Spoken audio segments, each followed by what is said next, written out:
A single night of shelter would destroy everything she built. Celia Freeman, a freed slave who carved out her own homestead in 1870s Texas, made a fatal mistake when she opened her door to a bleeding white rancher during a thunderstorm. By dawn, Thomas Whitmore knelt before her with an ultimatum that would shatter her world. Marry him immediately, or face accusations of seducing him that would strip away her land, her reputation, and her freedom in a society that would never believe. Her word over his. Celia stared at the gold ring in his trembling hand, knowing that both choices led to her destruction, but only one might let her survive long enough to fight back. Dawn light sliced through the cabin's single window. The storm had passed. Silence hung heavy as morning mist. Celia Freeman stood by her cold fireplace, spine straight as iron. Her calico dress was wrinkled from sleeping in the chair. The rifle still rested across her lap from the long night's watch. Thomas Whitmore knelt on her wooden floor. His torn shirt revealed scratches from thorns and flight. Blood had dried on his temple. In his trembling hands, he held a simple gold ring. "Marry me." His voice cracked like old timber. "Or by noon today I tell Sheriff Clayton you seduced me." The words fell between them like stones into still water. Celia's dark eyes never left his face. "Your word against mine." "Who do you think they'll believe?" She knew. In 1870s Texas, a black woman's testimony meant nothing against a white man's accusation. The ring caught the morning light, throwing tiny reflections across the cabin walls. "And if I say yes to this arrangement?" Thomas's shoulders sagged. "We'll figure it out, both of us." Church bells tolled in the distance. The sound rolled across the prairie like a funeral march. Celia stared at the ring. She thought of her land deed, locked in the wooden chest beneath her bed. 5 years of backbreaking work to claim this small piece of earth. 5 years of proving herself worthy of ownership in a world that questioned her right to breathe. Refusing meant losing everything. Her homestead claim would be voided. The townspeople would drive her out, or worse. She'd seen what happened to women accused of impropriety. "I'm already destroyed," Thomas whispered. "This way, we both survive." The bells continued their relentless tolling. 12 hours earlier, the storm had been a living thing. Rain hammered Celia's cabin like fists on a coffin lid. Wind howled through the gaps in her walls, carrying the scent of lightning and fear. She'd been counting supplies for winter: beans, cornmeal, salt pork wrapped in brown paper. Each item represented hours of labor, coins saved from washing clothes in town. The math was always tight, always dangerous. The pounding on her door came sudden and desperate. Celia froze. No one traveled these roads after dark, especially not in weather that could kill a man. The pounding came again, harder. She lifted her rifle from its place beside the stove. Her bare feet made no sound on the wooden floor. Outside, the storm raged like the end of the world. "Please." The voice was raw, broken. "They're coming." A white man's voice. Celia's blood turned to winter. A black woman alone with a white man meant only one thing in the eyes of the law: death or worse. "I can't." Her words barely carried through the door. "You know I can't. Please. I'm hurt." Lightning illuminated the cabin. Thunder followed like cannon fire. Celia's hand trembled on the door latch. Every instinct screamed danger. But the voice outside carried something else. Genuine terror. She opened the door. Thomas Whitmore stumbled inside, trailing mud and blood. His expensive clothes were torn to rags. His horse lay collapsed in her yard, sides heaving. Celia recognized the boots. Hand-tooled leather that cost more than she made in 6 months. The Whitmore family owned half the county. Their cattle grazed on land that stretched to the horizon. "You're bleeding." Thomas touched his temple. His fingers came away dark. Hit a branch. In the dark. "Who's chasing you?" He looked away. "Can't say." Celia kept the rifle ready. "Then you can't stay." "Just until morning, please." The storm answered for him. Rain drove horizontal across the prairie. No man could survive that darkness. She closed the door. Thomas slumped against her wall. His breath came in short gasps. Fever burned in his eyes. "You're Thomas Whitmore." He nodded weakly. "Why should I help the son of the man who tried to buy my land for nothing?" "Because I'm not my father." Celia moved to her wash basin. She soaked a clean cloth in water. "Sit by the fire." Thomas obeyed like a broken man. She cleaned the wound. On his temple. He winced but didn't pull away. "What did you do?" she asked. "The right thing, I think." He was delirious, muttering about ledgers and papers, names she didn't recognize. His fever spiked as the night wore on. Celia sat in her chair, rifle across her knees. She watched him sleep by her fire. Outside, the storm gradually weakened. By dawn, they both understood the trap they'd walked into. A black woman. A white man. One night alone. Society would draw its own conclusions. Now Thomas knelt before her with his desperate offer. Marriage or ruin. The ring waited in his palm like a loaded gun. The church bells continued their morning song. Celia reached out. Her fingers closed around the gold band. It was warm from his touch. "We marry within the hour," she said, "or we both face ruin." Thomas nodded. Relief and shame warred in his expression. Celia slipped the ring onto her finger. It felt like a shackle, but it was her choice to make. The preacher's hands shook as he opened his worn Bible. Reverend Mills had married hundreds of couples in his 30 years of service. None like this.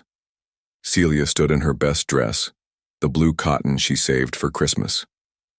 Thomas wore his torn shirt, cleaned, but still stained with blood and mud. Two reluctant witnesses shuffled their feet behind them. "Do you, Thomas Whitmore, take this woman?" The words felt hollow in the small church. Dust motes danced in the colored light from stained glass windows. "I do." "Do you, Celia Freeman, take this man?" She looked at Thomas. His jaw was tight. His eyes held something she couldn't name. "I do." The ring slid onto her finger, cold metal against warm skin, a chain disguised as jewelry. "You may kiss the bride." Neither moved. The moment stretched like wire about to snap. Thomas leaned forward. His lips brushed her cheek. Barely a touch. More apology than affection. "By the power vested in me, I now pronounce you husband and wife." The witnesses signed papers with grudging strokes, legal documents that bound them together like iron. Outside, the Texas sun beat down merciless. The ceremony had lasted 10 minutes. It felt like a lifetime. They walked back to her cabin in silence. The ground was still soft from the storm. Their feet left parallel tracks in the mud. Inside, Thomas sat at her small table. His fever had broken, but exhaustion remained. Celia moved around her kitchen, making coffee from beans she couldn't afford to waste. "Now you tell me," she said, "the truth." Thomas rubbed his face. His hands were gentleman's hands, soft from a life without hard labor. "My family has been stealing land for years." Celia set down 2 tin cups. The coffee steamed between them. "How?" "Forged documents. Fake witnesses. They target families who can't fight back. Take their land for nothing." She poured coffee. It was weak. Everything was rationed in her world. "And you discovered this?" "I found the ledgers, names, dates, amounts, dozens of families." His voice dropped. "Some I recognized. Good people who lost everything." Celia sat across from him. The table was small. Their knees almost touched. "So you threatened to expose them?" Thomas nodded. "My father gave me a choice. Keep quiet and inherit the ranch, or speak up and lose everything. You chose conscience. I chose to run. They framed me for cattle theft before I could act." Steam rose from their cups like prayers ascending. Celia studied his face. The fever had stripped away pretense. What remained looked like truth. The ledgers you mentioned, you have them? Thomas patted his coat pocket. Hidden, evidence of every stolen acre. For the first time since dawn, Celia felt something other than despair. Information was power, even in her powerless world. What happens now? We survive, however we can. The afternoon passed in careful silence. They moved around each other like dancers learning new steps. Thomas helped repair storm damage to her roof. His hands were clumsy with tools but willing. Celia watched him work. Sweat darkened his shirt. He cursed softly when he hit his thumb with the hammer. The sound was surprisingly human. At dinner, they shared her meager supplies. Salt pork and beans, cornbread made from coarse meal. He ate without complaint. You can read, he said, noticing the books on her shelf. My former mistress taught me. Before the war. Thomas nodded. Most people assume many things about me. Night fell like a curtain. They faced the question neither had spoken. Where would they sleep? Celia arranged blankets by the fire. You take the floor. I'll keep the bed. Of course. Thomas settled onto the hard planks. She blew out the oil lamp. Darkness settled over them like dust. Celia?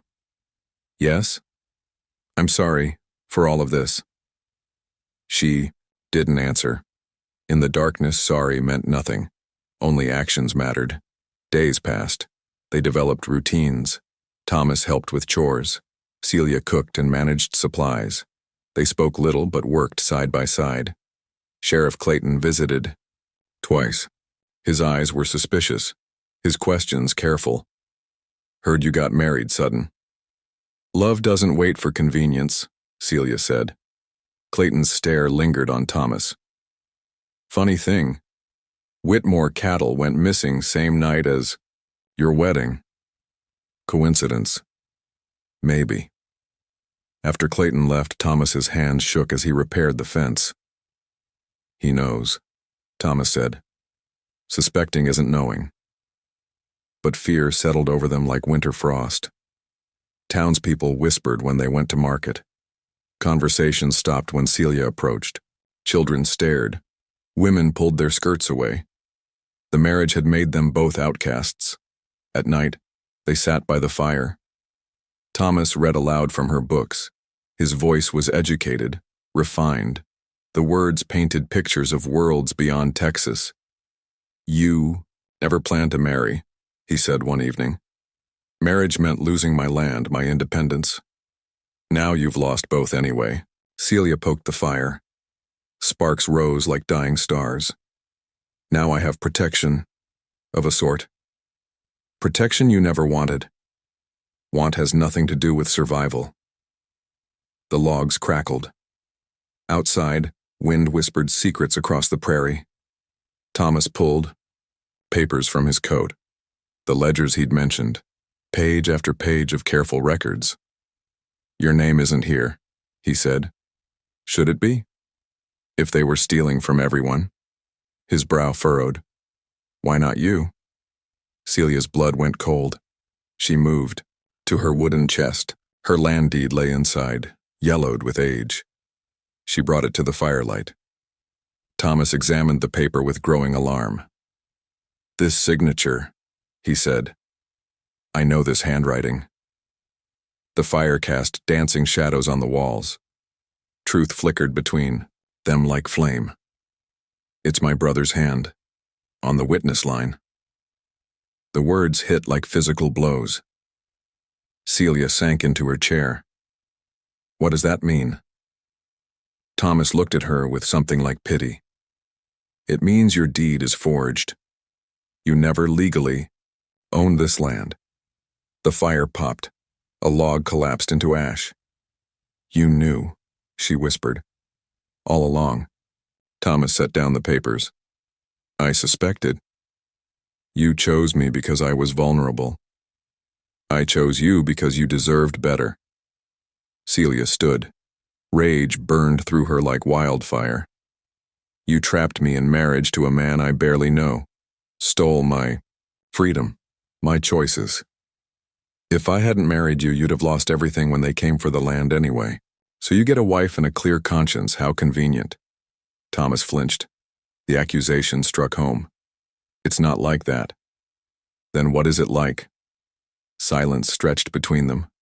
The fire burned low. Truth sat heavy in the room like smoke. Celia walked to the window. Outside, stars scattered across the endless sky. Beautiful and unreachable. Get out, she said. Celia, get out of my house. Thomas gathered his things. At the door, he paused. They'll come for the land, with or without me. Then I'll face them when they do. The door closed behind him. Celia was alone again. The silence was deafening. She looked at the forged deed in her hands. 5 years of believing in something that never existed. 5 years of building on a foundation of lies. Outside, Thomas's footsteps faded into the night. Morning would bring new choices, new consequences. But tonight, the truth burned like a brand against her heart. Thomas slept in the barn that night. Celia heard him moving among the hay bales, settling into exile. She stared at her ceiling until dawn painted the walls gray. Morning brought him to her door, hat in hand, eyes hollow as winter wells. I could have said nothing, he began. Let them take your land without warning, left you defenseless. Celia stood in the doorway. Her coffee grew cold behind her. Instead, you trapped me in marriage to ease your conscience. I gave you legal protection by stealing my choice. Thomas looked across her small homestead. Neat rows of vegetables, fence posts standing straight, everything built by her hands alone. Choice, he said. What choice did either of us have that night? The question hung between them like morning mist. Celia stepped onto her porch. The boards creaked under her feet. You had the choice to tell me the truth. Would it have changed anything?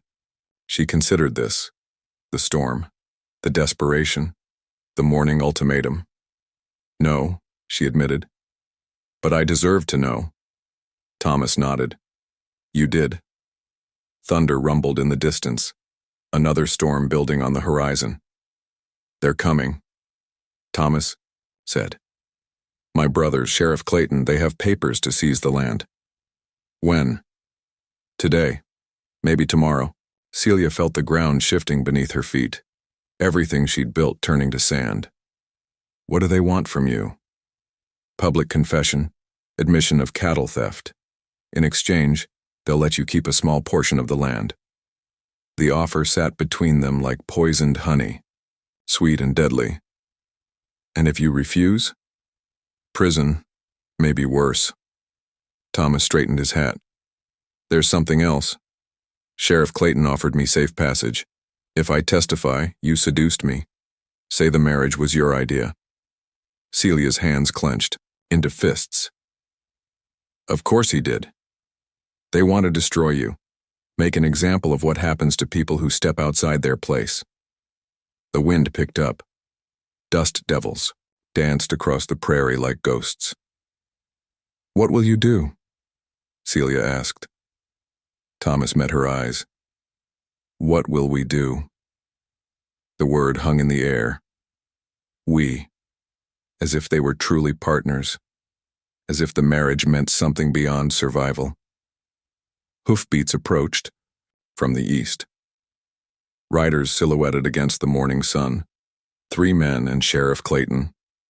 They're here, Thomas said. Celia went inside. She opened her wooden chest. Beneath her few possessions lay the forged deed, the lie that had defined her life. She also found something else. Letters from other landowners. People who'd asked for her help with legal documents. She could read when they could not. Some of the letters mentioned problems with their deeds, discrepancies, missing witnesses. Celia had assumed it was poor record-keeping. Now she understood. A pattern of theft stretching back years. The riders stopped outside her fence. Sheriff Clayton dismounted first. His badge caught the sunlight like a mirror. Behind him came the Whitmore brothers, Marcus, the eldest, cold eyes and cruel mouth. Behind Marcus rode James, younger but meaner. Both carried themselves like men accustomed to taking whatever they wanted. Thomas stepped out to meet them. Celia followed. "Thomas," Marcus called. "Time to come home." "This is my home now." Marcus laughed. The sound carried no humor. "Married life suits you, though I question your taste in brides." Sheriff Clayton unfolded official papers. "I have a warrant for your arrest, Thomas. Cattle, theft, and documents transferring this land to its rightful owners." He handed the papers to Celia. The legal language was complex, but the meaning clear. Everything would be taken. "This woman's been squatting on Whitmore land for years," James said. "Time to set things right." Thomas stepped forward. His hand moved to his coat pocket. The ledger's hidden there. "Actually," he said, "it's time for the truth." He pulled out the papers, evidence of years of fraud, names and dates and amounts. These ledgers detail every illegal land seizure, every forged document, every family you've robbed. Marcus's face darkened. "Put those away, brother. Before you say something you'll regret." "I regret staying silent for so long." Thomas held up the papers. His voice carried across the yard. "Sheriff Clayton took bribes to ignore the thefts. Judge Morrison signed false seizure orders. The banker Roberts provided fake loans to justify takeovers." Clayton's hand moved to his gun. "That's enough. Dozens of families, hundreds of acres, all stolen." Celia stepped beside Thomas. "I have letters from victims, people who suspected, but couldn't prove what happened to them." Marcus spurred his horse forward. "You're both lying." "Then let's take this to the territorial judge," Thomas said. "Let him examine the evidence." The brothers exchanged glances. James's horse pranced nervously. Clayton wiped sweat from his forehead despite the cool morning. "Put away the papers, Thomas," Marcus said. "We can work this out. Family business." "This stopped being family business when you started stealing from innocent people." Marcus's voice dropped. "You're choosing her over your own blood." Thomas looked at Celia. Her face was set like stone, ready for whatever came. "I'm choosing what's right." The words hung in the air like a challenge, like a line drawn in dust. Sheriff Clayton stepped forward. "I could arrest you both right now, disturbing the peace, making false accusations." "Do it," Celia said. "Arrest us in front of witnesses. Let people ask why you're so eager to silence us." Clayton hesitated. His authority depended on the appearance of legitimacy. Thomas raised the ledgers higher. "Everyone will know the truth. About the land thefts, about the corruption, about all of it." Marcus wheeled his horse around. "You're making a mistake, brother." "I made the mistake when I stayed quiet." The brothers rode away. Sheriff Clayton followed. But they'd be back, with more men, more threats. Thomas and Celia stood in their yard. Dust settled around them like aftermath. "We can't stay," Thomas said. "They'll find a way to destroy us both." "Where would we go?" "California, where mixed marriages are more common, where we might have a chance." Celia looked at her cabin, her garden, 5 years of backbreaking work. "I built this with my own hands. You can build again, somewhere safer." The wind carried the scent of approaching rain, another storm on the horizon. "If we run, we validate everything they believe about us. If we stay, we die." Thomas was right, but running felt like surrender. "There's another choice," Celia said. "We make the evidence public first. Let everyone know the truth before they can silence us. That makes us enemies of every powerful person in the territory. We're already their enemies." Thomas studied her face. "You want to fight. I want to choose. For once in my life, I want to make my own choice." The storm clouds gathered overhead. Lightning flickered in the distance. "Then we fight," Thomas said. They walked back to the cabin together. Partners in truth, partners in rebellion, partners in whatever came next. The first drops of rain began to fall.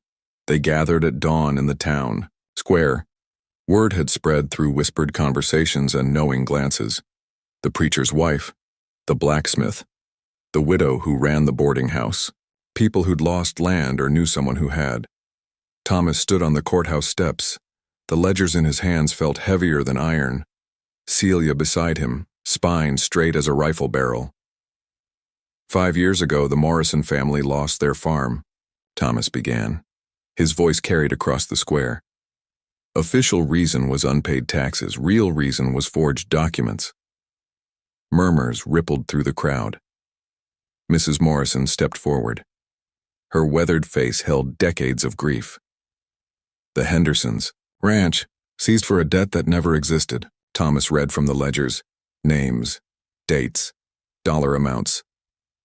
More people emerged from doorways. Some nodded in recognition. Others looked away. Sheriff Clayton appeared at the edge of the crowd.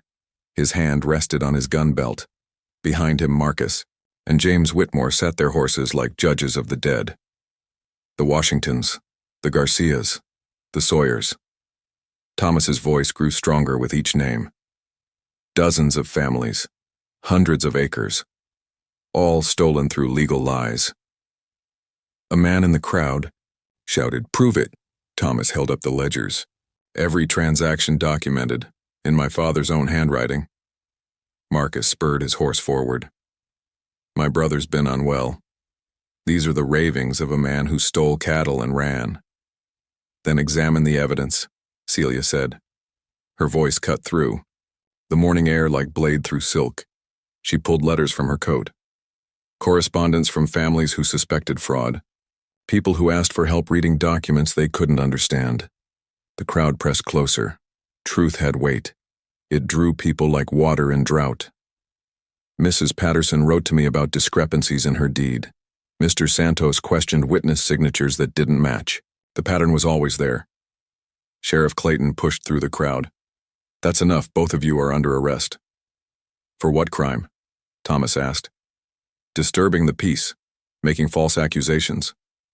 Thomas raised the ledgers higher. "Then, arrest these two, because they speak louder than we ever could." The crowd shifted, anger replacing curiosity, years of suspicion crystallizing into certainty. "Let them speak," someone called. "Let's hear it all." Clayton's authority wavered like flame in wind. Too many witnesses, too many questions. Thomas continued reading. Property after property, family after family. The scope of the theft was staggering. Marcus rode his horse closer to the steps. "You're destroying our family name. You destroyed it yourself. I'm just telling people what you did. Everything we built, gone. Everything you stole, returned." The brothers exchanged glances. James fingered something in his coat. Clayton's hand stayed near his gun, but the crowd had grown too large, too angry. Violence would only confirm guilt. Marcus wheeled his horse around. "This isn't over." "Yes," Thomas said. "It is." The Whitmore brothers rode away. Sheriff Clayton followed, their authority crumbling like sand castles in rain. The crowd slowly dispersed, but the damage was done. Truth had been spoken, evidence presented. By noon, territorial authorities were riding toward town. Word had reached the capital. An investigation would follow. Thomas and Celia stood in their yard. The cabin looked smaller somehow. Temporary.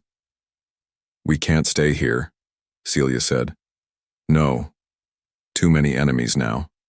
They packed what little they owned. Clothes, tools, the books from Celia's shelf. Everything else would be left behind.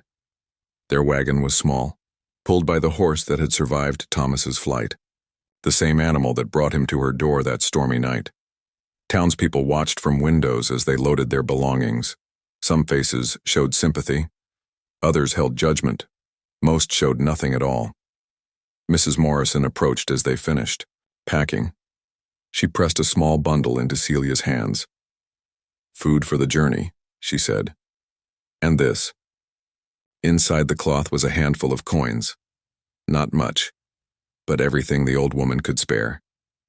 "Thank you for speaking truth," Mrs. Morrison whispered. "My husband would have been proud." Other families came forward. Small offerings. Quiet thanks. People who'd been too afraid to speak but grateful someone had. The territorial judge arrived that afternoon. Thomas handed over the ledgers. Formal statements were taken. Warrants issued.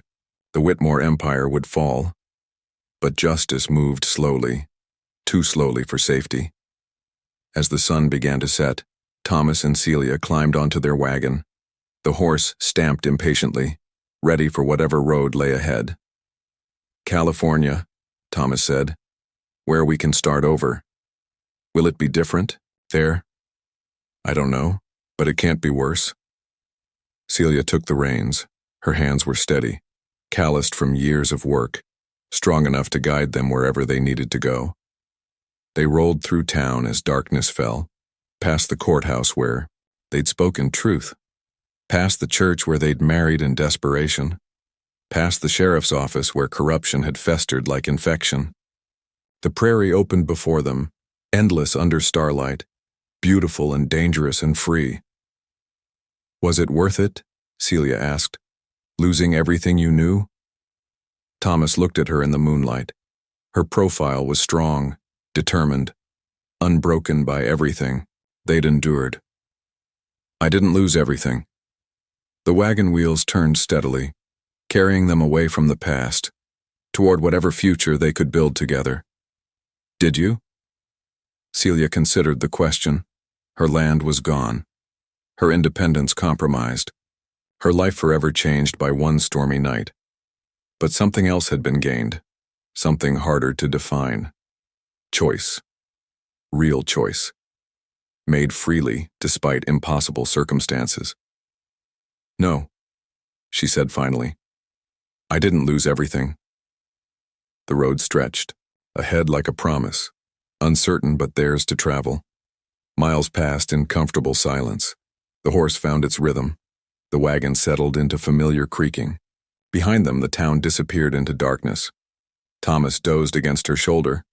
The weight was warm, reassuring. No longer the burden of a stranger, but the comfort of a partner. Dawn found them far from everything they'd known. The horizon painted itself gold and red, a new day arriving like hope. Thomas stirred as the sun rose. "Where are we?" "Somewhere else," Celia said. "Somewhere new." The road ahead split into multiple paths, different directions, different possibilities. Celia guided the horse to the westward fork, toward California, toward whatever waited there. "I never thanked you," she said quietly. Thomas straightened. "For what? I destroyed your life." Celia was quiet for a long moment. The wagon wheels turned. The horse's hooves beat steady rhythm on packed earth. "That night you knocked on my door," she said finally. "Why would you thank me for that?" She reached over. Her fingers found his hand, calloused now from shared work, changed by everything they'd endured together. "You gave me a choice I didn't know I had." Thomas looked at their joined hands, dark and light intertwined, strong together in ways neither could be alone. The wagon rolled on toward the rising sun. Behind them, the past faded like morning mist. Ahead, the future waited, uncertain, dangerous, free. Celia snapped the reins. The horse quickened its pace. They had miles to go before they found home. And that is all to the story, for now. Please, let me know where you are tuning in from. Perhaps we will create a story there. Consider liking this video and subscribing to our channel. And if you enjoy our content, click this video on your screen. I promise you, it's worth watching. See you tomorrow.